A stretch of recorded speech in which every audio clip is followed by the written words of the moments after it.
उत्कर्ष कार्यक्रम कार्य दिवस 44 आलोक कार्यफर्द 44 प्रसंग आलोकर धर्म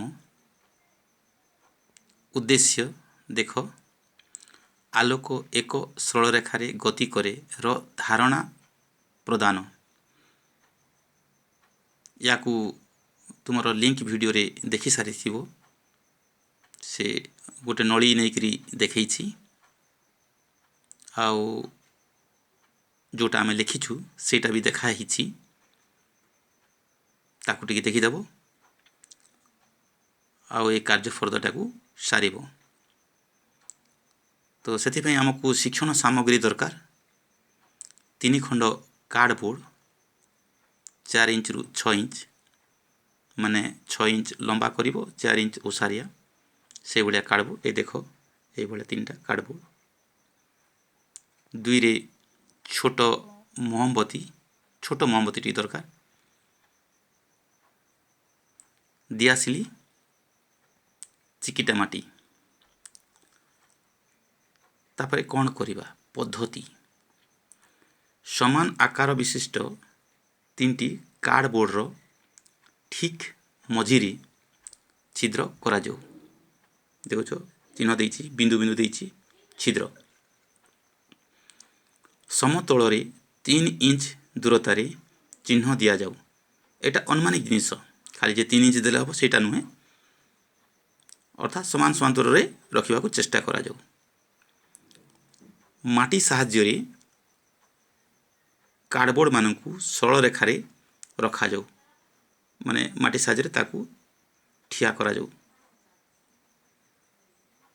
गोटे पार्श्व रे मोमबत्ती जला जाऊ धर एटा लेफ्ट पार्श्व रे आमे मोमबत्ती टे लगे देलु अन्य पार्श्व रे छिद्र देई देखा जाऊ ये दु आखिर चिन्ह करिछि सेटे देखा जाऊ गोटे कार्ड को बा बोर्ड को सामान्य घुंचई पुणी थरे देखा जाऊ धर ए को हो कि बी को किंबा सी को टिके घुंचई देकरी देखिबा को चेष्टा करा जाऊ ये हला पद्धति तापरे चित्र तो देखिल तमे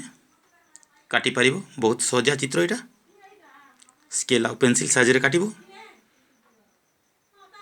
पर्यवेक्षण माने कोन आमे देखिलु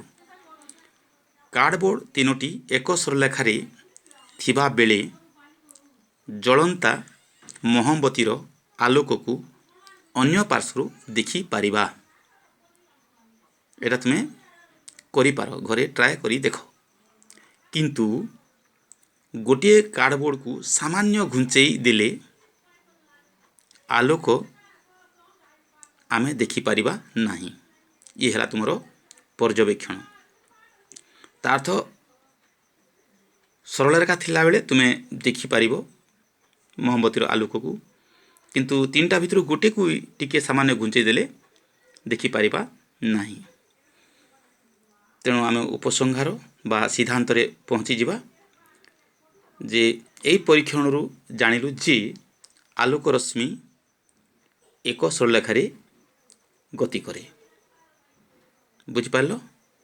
ताहले से भलिया तुमे लिखिदेव एटा तुमे आगर भी पढ़ीच एटा गोटे रिविजन भाबिनियो एवं सरलरेखा कथा आलोकर रश्मिर गति सेटा तुमे मन रखिबा को चेष्टा करिवो धन्यवाद।